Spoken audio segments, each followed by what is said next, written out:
नमस्कार भावांनो, तुम्ही म्हणत असाल आज मास्तर गणित बुद्धिमत्ता जीके जीस काय घे नाही असलं काय आणलंय म्हणणार. हा हिथं हिरो हिरोईनचा फोटो असल्यावर नाही दाद्या, हिथं काहीतरी वेगळंच राड आहे नेमकं. लग्न करू वाटतंय ना सर, मला लवकर लग्न करायचं हो दाद्या. आता जरा व्हिडिओ ऐक जरा थोडा भावा. हा तुला 100 वेळा सांगितलं होतं, तू कुत्र्यावर विश्वास ठेव, पुरी जातीवर कधीही विश्वास ठेवू नको दाद्या. ज्यावेळेस पुरीच्या मागं बॅकअप असतो ना दाद्या, ती 6 वर्षाचं प्रेम, 8 वर्षाचं प्रेम, 10 वर्षाचं प्रेम सगळं फट्ट्यावरनं कुलून जिथं मागं बॅकअप आहे ना तिच्यासोबत जाते आणि उलट त्या पोराला त्रास देऊन जाते मेंटली. मी मरणार आहे, तू मला त्रास दिला, ही पोरगी असते दाद्या. त्यामुळे जिंदगीत पुरीवर कधीही विश्वास ठेवू नको. 100 वेळा सांगितले तुला. आता ऐकून घे दाद्या. काय पोरांनो, लग्नाची लय घाई झाली आहे, लय पोरांना घाई झाली सर. हा ऐक जरा, ही म्हणून हा मुद्दा आणला दाद्या. हा ऐक जरा पुढं. मुलींवर ठेवा विश्वास आणि स्वतःचा घालवा जीव. ठेवू सर, माझी लय वेगळी हो सर, ती कुणालाच बोलत नाही. जेव्हा तुम्ही पुरीचा मोबाईल हातात घेता ना दाद्या, तिची सगळी राडी लफडी बाहेर निघते ती. पण तीच पोरगी दाद्या पोराचा मोबाईल हातात घेतला ना दाद्या, असं प्राऊड फील करते, माझावाला आहे ना, फक्त मला बोलतो. पण कुठलं पोरगा असं म्हणू शकत नाही की माझी पोरगी आयटम आहे ना, ती फक्त मलाच बोलते. इम्पॉसिबल गोष्ट आहे ती, इम्पॉसिबल. तुम्ही कधी पण मुलीचा मोबाईल हातात घेऊन बघा. पहिली गोष्ट, पोरगी मोबाईल हातात देणारच नाही. ती जरी तुमच्यासोबत नात्यात 5 वर्ष असेल, 10 वर्ष असेल, नाही तर 12 वर्ष असेल दाद्या, जर तिनं तुमचा मोबाईल, तिचा मोबाईल जर तुमच्या हातात दिला ना दाद्या, 100% तुम्हाला खूप गोष्टी बाहेर निघते. त्या आपण चांगला आहे म्हणून मोबाईल घेत नसतो दाद्या. इथं लक्ष द्या. इथं पोरांवर किती अन्याय सुरू आहे बिनकामाचा दाद्या. हा लफडं पुरीच आहे दाद्या, पण मेलं तिसरं, ज्याचा काही याच्यामध्ये संबंध नाही. म्हणून म्हणतोय पुरुष आयोग पाहिजे दाद्या. पुरुषांवर एवढा अन्याय चालू आहे की लिमिटच्या बाहेर. आणि आजकालच्या पुरी लिमिटच्या बाहेर टॉर्चर करायला येतात पोरांना, लिमिटच्या बाहेर.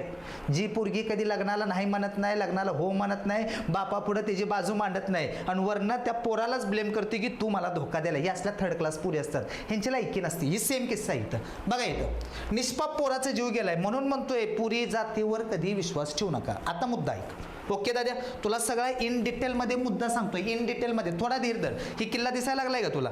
काय दाद्या ही किल्ला? हा किल्ला दिसायला लागलाय सगळ्यांना. आता ही किल्ला आहे ना दाद्या, हा लोहगडचा किल्ला आहे दाद्या. कुठला? लोहगड, पुणे दाद्या. कसलं भारी वातावरण आहे दाद्या. हा बरोबर आहे. हा पुढं ऐक जरा थोडं. पुढं काय दाद्या, ही कपल बघ. हा एखाद्या हिरो हिरोईनचा कपाल असल्यानं वाटतं दाद्या. पण म्हणतात ना, जिथं दाद्या चांगला आहे दाद्या, तिथं काय नाही काहीतरी डाळ शिजते म्हणायचं. ओके दाद्या. या पोराचं नाव आहे दाद्या केतन अग्रवाल. हा लांबचा कुठला नाही दाद्या, पुणे. दोघं पण पुण्याचे दाद्या. पुणे लय लांब नाही, इथनं जवळ तर आहे हो. पेपरला जातोय आपण हडपसर राम टेकडीला दाद्या, तिथलंच. हा आणि ह्या पुरीचं नाव आहे दाद्या सिया गोयल. काय दाद्या? सिया गोयल. बरोबर आहे.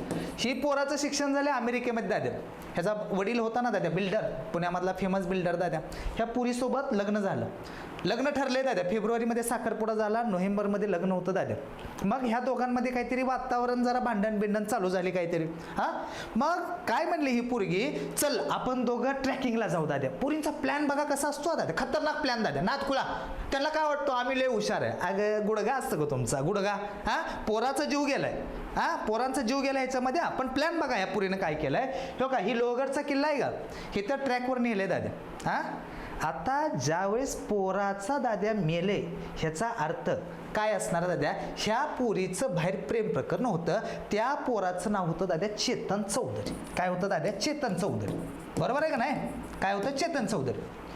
पोराला वर ट्रॅकिंगला नेले आणि काय केले दाद्या, ह्या पोराला चेतन चौधरीला सांगितले की मी त्याला तिकडे घेऊन जाते, तू मागणं गाडी अंतर सोड आणि बरोबर आमच्या मागं ये. आणि बरोबर वर आले, काहीतरी बाचाबाची झाले. ह्या पोरानं काय केलंय, ह्या केतन अग्रवाल आहे का दाद्या, ह्या पोराला ढकलून दिले. आणि ही पण बिचारी बघितल्या लगेच सिक्युरिटीवाल्याकडे गेली. माझा नवरा मेला दाद्या, नवरा मेला, खाली दरीत पडलाय, दरीत पडलाय.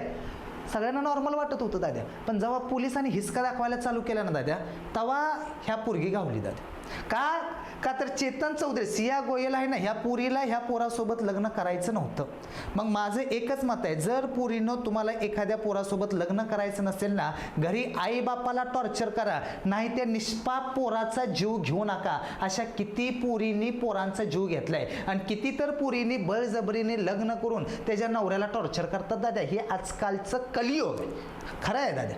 आणि आपल्या पोरांना दाद्या ह्या पोराचा काही संबंध नाही, काही संबंध नाही बिचाऱ्याचा. आले शिक्षण घेतले, बापाचा दाद्या सगळं सांभाळायला लागला, बिझनेस दाद्या, काय ह्याचा संबंध काय ह्याच्यामध्ये?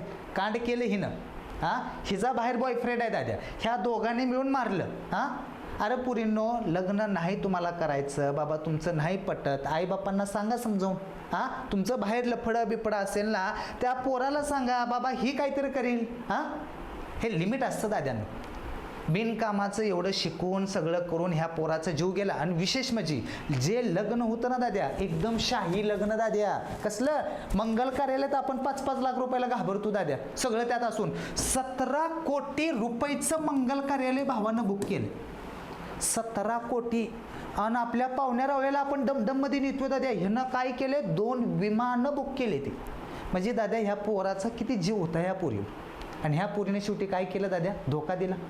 हेच म्हणतो दाद्या, पोरांनो लग्न तुम्ही उशीर न केलं तर तुम्ही मरणार नाही, पण लग्न जर तुम्ही चुकीच्या माणसासोबत केलं ना दाद्या, रोज मेल्यासारखी जिंदगी आहे. त्यामुळे लग्न उशीरना जरी झालं ना दाद्या, चांगल्या माणसासोबत व्हावं. हां चुकीच्या माणसासोबत झालं ना दाद्या, तुला आण सुद्धा गोड लागणार नाही. हे त्रिकालाबाधित सत्य आहे भाऊ. त्यामुळे तुम्ही ठरवा, गडबड करू नका. आणि पुरींना पण सांगतो, तुम्हाला नाही करायचं ना, तुमचं कुठंतरी हे करा, पण कुणाचा जीव घेऊ नका रे. आणि पोरी असतात ना, रिअली सांगतो, पोरगी अशी जात आहे ना दाद्या, प्रत्येक पोरगी दाद्या मागं बॅकअप ठेवून असते दाद्या.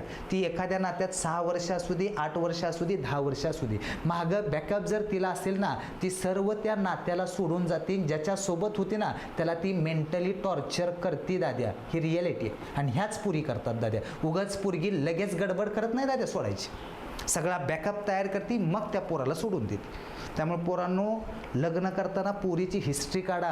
हां असंच लग्न करू नका दिसायला भारी. सौंदर्य महत्त्वाचं नाही दाद्या, सौंदर्य हे 30, 32, 35 वर्षापर्यंत आहे. तुला दाद्या मरेपर्यंत त्या पोरीसोबत राहायचं आहे. ह्या सौंदर्याला तुम्ही जे भाळता ना दाद्या, ह्याचा परिणाम काय होतो दाद्या, मरण दाद्या, मर. मग एवढं शिकला, एवढं बापानं तुला शिकवलं दाद्या, तू फक्त सौंदर्यावर गेला, तुला इस्तू लागला. सगळ्यांना रिक्वेस्ट आहे, सगळ्या आईवडिलांना रिक्वेस्ट आहे, प्रत्येक आईवडिलांना सांगतोय दाद्या, तुमच्या मुलींना विचारा, तुमच्या हट्टापाय ती पोरग श्रीमंत आहे म्हणून तुम्ही तुमच्या पोरीला जबरदस्ती करून लग्न केलं, पण तुमच्या चुकीमुळे या पोराचा जीव गेला. अशी कितीतरी उदाहरणं आहेत. आईवडिलांना वाटतंय मग आमचा रुबाब काय आहे, हां आमची इज्जत आहे. अरे काय इज्जत, तुमची ही इज्जत आहे का? पोराचा जीव घालवता पैशाकडे बघून देणारे आजकालचे आई वडील आहेत. सिरियसली सांगतो. हां कुठल्या आई वडिलांना आत्तापर्यंत त्याच्या पोरीला कष्ट करणाऱ्या पोराला दिले? एक जण नाही. किती पण त्या पोरांना प्रेम करू दे त्या पोरीवर, तिच्या बापाला काय इम्पॉर्टंट आहे, त्याच्याकडे गव्हर्नमेंट जॉब, त्याची शेती बंगला, ह्याच्याकडे काय केलं नसतं दादा. हे जे बाहेर राडी लपडी मुलकाची असते ते त्याला दिसत नाही, पण पोराच्या बाबतीत असं हाल करून ठेवतात. का तर त्यांना इज्जत प्रेम. ते पण हा एकतर मुलगा आहे दादा, कुणाचा ना कुणाच तरी. जशी तुमची मुलगी आहे ना, हा मुलगा आहे. आईवडिलांनी किती शिकवलं असेल, किती जीव लावला असेल, त्यांना तुम्हाला पण कळत असेल. तुमच्या मुलीनं ह्या पोराचा जीव घेतला, ह्याचं पाप तुम्हीच फोडणार आहे दादा. हां तुमच्या आता प्रत्येक आईवडिलांना मुलीचं काही ना काहीतरी घरी माहीत असतं, 100% माहीत असतं दादा. कोण आई वडील आता सगळ्यांना कळतंय दादा, सगळ्यांनी त्या गोष्टीतनं आलेले ते. हां मग आता एवढं कळत असेल, पोरगी नाही म्हणते तरी पण लग्न लावते, म्हणजे ह्या पोराकडे पैसा किती, पैशाकडे बघून लग्न केलेलं आहे. आणि ह्याच्याकडे पैसा एवढा झाला की ह्याचा जीव गेला दादा. त्यामुळे सगळ्यांना सांगतोय, लग्न करताना नीट करा रे भावांनो. तुम्हाला वाटत असेल सर माझं 32 वय, माझं 34 वय, मला लोक विचारतात लग्न काय झालं नाही. भावा लई लोक असे येते दाद्या, लग्न करून पण सुखी नाहीत रे. रोज दारू पिते ते, असं असं माझ्या बायकोचं आहे, हो असं असं माझ्या बायकोचं आहे. तसली जिंदगी छपरी जगण्यापेक्षा ना 40व्या वर्षी लग्न कर, 40व्या वर्षी 10 वर्ष संसार कर, पण असा गावाला हेवा वाटला पाहिजे, साला काय दोघं नवरा बायको आहेत दाद्या. हां लय दिवस संसार केला म्हणजे तू ब्रँडेड असलं होत नाही दाद्या. कमी काळ कर, पण चांगल्या माणसासोबत कर. स्वतःचा सेल्फ रिस्पेक्ट असला पाहिजे. पोरगा कधीच पोरीला सोडत नाही दाद्या, का तर पोरगी आहे ना दाद्या, प्रत्येक वेळी त्या पोराची इज्जत घालवते. पोरगं प्रत्येक वेळी सांगते असल्या गोष्टी नको बोलू. त्या आईवडिलांची दाद्या, आईवडिलांना बेकार बोलते दाद्या. ज्यावेळेस ही सगळं लिमिटच्या बाहेर होतं ना, तेव्हा पोरगं त्या पोरीला सोडतं दाद्या. आणि एकदा जर पोरानं त्या पोरीला सोडलं ना, जिंदगीत तिनं कलेक्टर होऊ दे नाही तर कुठलं कोट्याधीश होऊ दे, तिच्या नावसुद्धा घेत नाही दाद्या. ही पोराची खासियत आहे दाद्या. त्यामुळे हा व्हिडिओ शेअर करा दाद्या, का तर प्रश्न कसा आहे, जीवाचा प्रश्न आहे. आणि ही प्रत्येक वेळी पोरांवर अन्याय होतो. ठीक आहे, तुम्हाला कमेंटमध्ये काय वाटतं तुम्ही कमेंटमध्ये सांगा. हां जे काय वाटतं ते कमेंटमध्ये सांगा. हां लाजत बसायचं नाही.